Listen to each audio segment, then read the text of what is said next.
Well, good day and welcome to Commerce Today. My name is Darren Newbold and Josh is here with me as always. And Josh, we're going to be talking about small to mid-sized businesses and how they can be reached through this crazy thing called digital channels. So I know you got some really good stuff coming for us. So let's just kick it off and get right to it. Yeah. So actually, we're talking about businesses of all sizes because we're mainly talking about big businesses selling to small businesses. So that's going to be fun today. But yeah, really just wanted to dig in. I've had some interesting conversations recently with different brands that are kind of realizing the opportunity they have as a B2B company in selling to small businesses, but also there's a lot of challenges that come to, especially trying to scale up selling to small businesses. Definitely. And we know, obviously, that the SMB market is huge and there's a lot to it. What's that look like? How do they deal with it? Yeah, so the SMB market, that opportunity is huge. We got some statistics we'll link to the source in the show notes as we always do, but SMBs globally are about 90% of all businesses. The US, our economy is really focused on small businesses. 99.9% of businesses in America are small businesses. And that works out to about 33.2 million possible customers if you're targeting all small businesses in America. How do they calculate that 99% of all businesses are small businesses? You will have to ask the National Association of Women Business Owners, whose statistics I'm using for that. That's why we link to it in the show notes. But I don't know. There's some places that will define it by number of employees. Some places will define it by revenue. So one interesting thing I did see is that it works out to, because they also share the stats on the number of employees at those businesses. And it's an average of about 2 employees per business. So very small businesses. Wow, that's got to be interesting and amazing in and of itself. So I guess kind of looking at how a B2B company or why even a B2B company would want to go after this market, that's kind of a big duh, I'm sure. So maybe help me understand what that next step might be or what they would be going after or how best they can take a look at all of this. Well, first of all, so we talked just very briefly about the size of that market, but there are a lot of challenges in reaching that market. So traditional B2B sales, it's usually very focused on outbound. It's kind of a one-to-one relationship between a salesperson and the brand they're selling to. There's a lot of relationship building, and that's just not very scalable whenever you're dealing with much smaller deal sizes, lower margins, things like that. Using this direct sales approach that works really well for B2B companies when they're going after the larger companies, that has just such a higher cost of customer acquisition. So again, really hard to scale that down into small businesses. An example I like to give is if you're a restaurant supply B2B company, you sell to Starbucks, you have one sales rep that has a relationship with someone at Starbucks.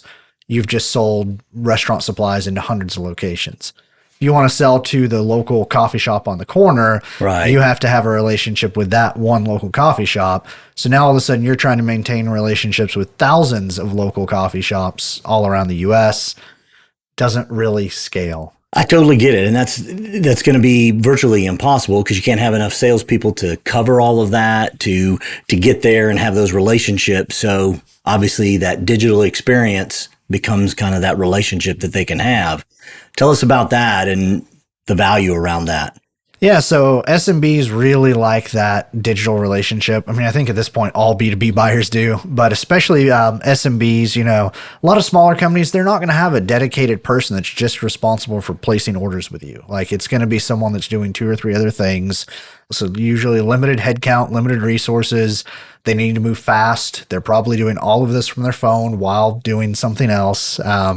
So they really need a lot of self-service options. Again, small businesses, the person placing the orders, they may not be able to get to it till 6 p.m., 7 p.m., 10 p.m. when your sales reps are gone home, your office is closed. So they want to be able to self-onboard, view their pricing. It really, and again, all B2B has shifted to a more consumer-like experience online, but especially when you're dealing with SMBs, they really want a very almost B2C consumer e-commerce grade experience. Yeah, that's what I was going to at least kind of ask you about. And I think kind of coming up next here in our in our show is that's got to be a really important and key kind of building that relationship through this online experience. So obviously there's a lot of tools that are available to leverage to do this. Maybe kind of let's start with that and see where that takes us. Yeah. So kind of recapping where we've been, there's a whole lot of small businesses out there. It's hard to scale up selling to them using a sales-led approach, and they don't want a sales-led approach anyway. They want the digital-first interactions. That gives a huge opportunity for these B2B brands, but yes, they have to know how to leverage these digital tools well. And so when I say digital tools, this could be an e-commerce platform. This could be a marketplace. This could be a portal. There's so many different ways to do this. I think the best B2B solutions when you're selling into an SMB market really combine all of those things. So you might have one e-commerce platform that you centralize all this on, but you're also providing portals, you're providing punch outs, you're selling on marketplaces. And so lately it seems like there are 3 different ways, maybe 4 different ways that platform-wise people are going when they're building a B2B site selling into SMB. And that is BigCommerce, which they've made a big play in a B2B. Oh, yeah. Magento and Adobe Commerce, they have been, they have a B2B module. They've been very B2B focused for some time. And more often now, custom-built composable platforms. So Commerce Tools has been around for a while, but then also there's new emerging platforms we've talked about a few times. Medusa is a big one. But basically all of that, all those platforms, what they have in common is they allow you to have a self-service e-commerce experience for your B2B customers that works really well for SMBs. Yeah, they've got to be able to do virtually anything and everything from that site. And definitely would remind our listeners that several months ago now, but we did talk a lot about composable and have a lot of that. So something to definitely go back and review. So having a great self-service portal for these, it seems like there's about 3 kind of key areas that they need to hit. Tell us about those, Josh. So onboarding is the biggest one. And that's where I see a lot of B2B brands really struggle, because they might have, if you're usually selling to the government or usually selling to Fortune 100s, you have a very heavy procurement focused process. So even to establish your online account, there's probably multiple documents that need to be verified. It's a lot of manual processes. That doesn't work well for SMBs. An SMB hears about your company, lands on your website, wants to place an order from you. They want to be able to just do it. And so being able to have automated support, chatbots, guided product tours, as much information to allow them to self-onboard and purchase as possible is really critical. Also having a very clear value prop. Like I mentioned earlier, your SMB buyers, half the time they're not even actually buyers. They won't have buyer in their job title. They're a general manager. They're someone that's doing 7 other things. They may not know exactly how your industry typically sells their products. When they glance at one of your product pages, if it doesn't have a very clear, simplified message of this is the problem that you have that this product solves, they're going to go somewhere else, or they're not going to see the value in your products. And then finally, just having a very user-friendly design. Again, this is becoming a must for all B2B and all of e-commerce, but especially when you're selling into SMB, you have to have a very mobile-friendly, mobile-first design that is very lightweight, easy to use. And that's not the typical B2B experience on most sites right now. And I would comment on that just a little bit on that user-friendly design.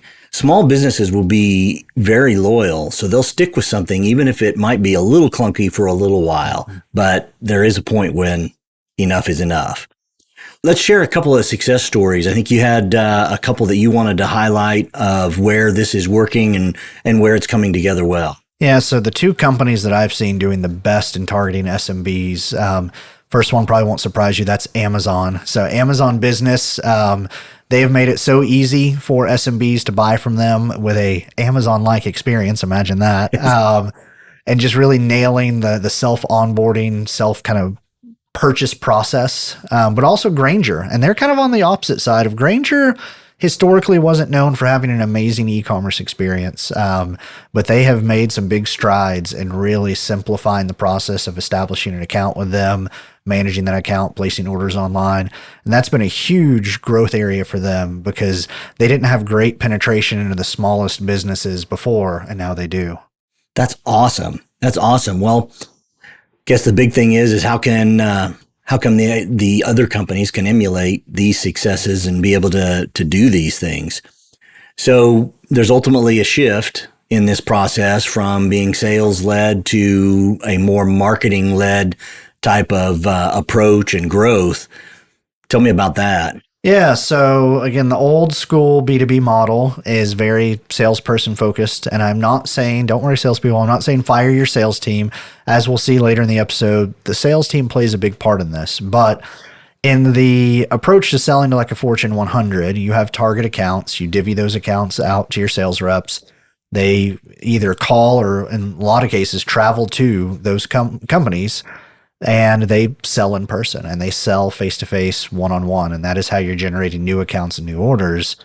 Marketing led, though, is all about letting people find you thanks to the marketing efforts you're putting out there. And so this reduces the amount of individual salesperson time needed to acquire each new customer, to make that customer acquisition cost a little bit lower and this whole process a little bit more scalable. So this is things like content marketing, search engine optimization, online paid ads, influencer marketing, which I'm seeing even in the B2B space more now, and more of that. Yeah, that's been interesting.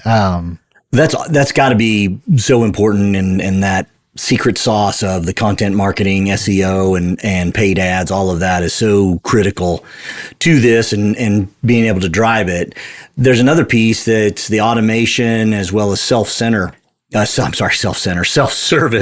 process that's involved here. Tell us a little bit more about that. So again, we're looking at doing everything we can to lower the customer acquisition cost. And so automation can really help there. So I mentioned chatbots, AI has been a big improvement in this area, automated email sequences, and then also just different marketing automation platforms, HubSpot, Marketo, etc.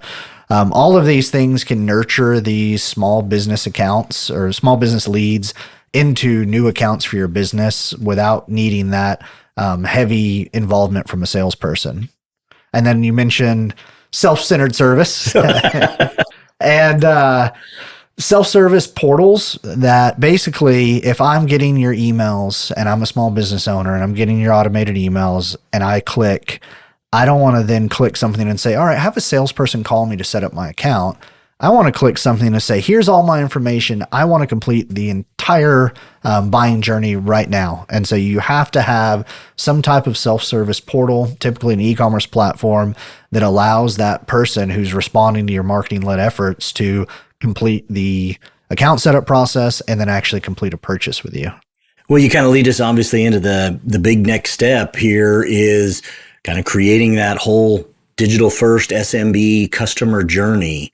So how does that play out? And it's so important in this whole process. It is, and it's very different. And this is where I see a lot of companies get tripped up is they think, oh, the buying journey, it's going to be exactly the same as our current buying journey. They're going to want the same things. We're going to do them the same order. We're just going to replace the salesperson with a website. It's not at all how it works. It doesn't work like that. Exactly. So you really have to almost start from scratch and build some new personas around these SMB buyers and think, okay, what are their pain points? What are they really looking to acquire? What kind of a relationship are they looking to have with our company?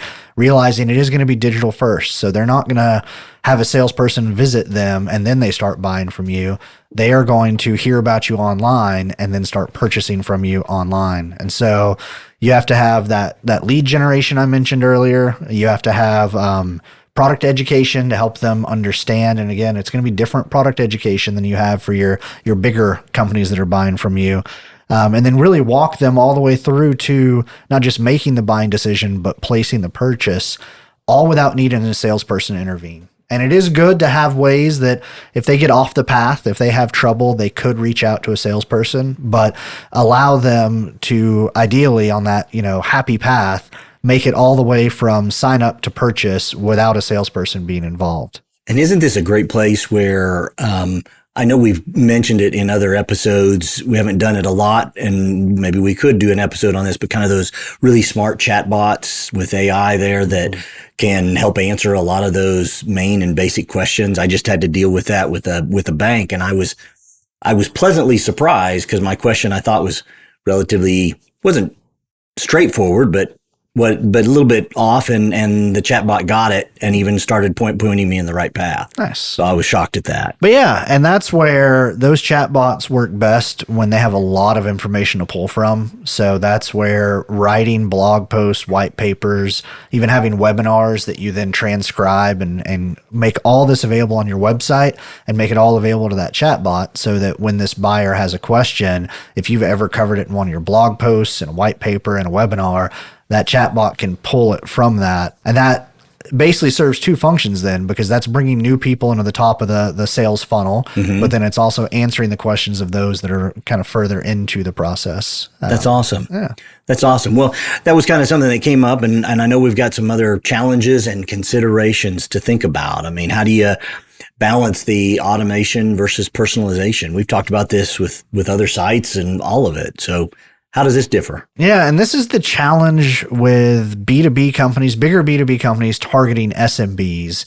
You want to be able to automate as much as possible, but everyone these days is so afraid of, oh, that's just AI. That's not, I want a human touch. I want some human interaction. And you realistically can't offer that to every single SMB in America. It just doesn't scale. So you really have to think about, how do you personalize at scale using this automation, but then having ways to qualify these SMB customers where, while they're a small business, they might have a big need for your product. They might actually become a larger customer of yours. And that's the point at which you can say, okay, if they're not really responding to the personalization efforts, but we feel like they are a potential large customer, let's actually direct them to a salesperson, provide them more of that, that human touch, human communication. Always important. Well, this is kind of interesting that you put this here, overcoming internal resistance to digital transformation. I always find this interesting. And so I really want to hear from you on this. I hadn't thought of this one for this piece. I love this one. When we're talking B2B, I always think of the TV show The Office, the US version, when Dwight decides he's going to outsell the new website. And that happens. Like, there are salespeople that will view this as a threat to their job, an existential threat to the way the company operates, and they will fight it and they will push back against it. And the best answer I have to that is what we were just talking about, where your website can help identify those customers that you would never reach otherwise, because they're the random coffee shop on the corner. But it turns out that coffee shop needs a whole new set of espresso machines. They're going to place a $30,000 order with you, all because they were able to discover you on the website. So being able to take those people and maybe pop them out of the fully automated buying journey, route them to a salesperson, share those opportunities between the salesperson and the website, that can be the best way to overcome that internal resistance. But also just training, letting people know that, hey, we're not doing this because we want to replace our salespeople. We're doing this because we're expanding into a whole new market and identifying some new opportunities for those salespeople. It can be a great opportunity for a salesperson, or for maybe a junior salesperson to then suddenly have these new leads that can just be fostered a little bit more to grow and become even bigger. So it can be a great opportunity. Well, wanted to kind of wrap this up in a bow. We've really talked about how lucrative this market can be. It needs some key pieces to it. It needs some automation. It needs a good customer journey that's going to take people to the right place and bring that all together in a relatively seamless way, or as seamless as humanly possible. So this is really it's really a great opportunity for those very, very large companies that they want to reach that SMB market and do some great things. Your last thoughts there, Josh? So I have been working on both a B2C and B2B e-commerce strategy guide to help you build and kind of summarize your e-commerce strategy for the next year. That ties in great to this. I've been helping some companies on the B2B side specifically look at one of their strategies for next year being targeting SMBs. So if you're interested in that, it is not quite ready for public consumption yet. I have shared it one-on-one with a few companies though. So if you'd like a copy, find me on LinkedIn and send me a message there and just say you want that e-commerce strategy. Perfect. Process. And you're Joshua Warren on LinkedIn, has a yellow background in case you find other Joshuas there. So it is Joshua Warren on LinkedIn. Definitely reach out. We'd love to hear from you. Throw us a question or two. We'd love to grab that for you and tell us about your experience. And thanks again for tuning in to Commerce Today. Take care.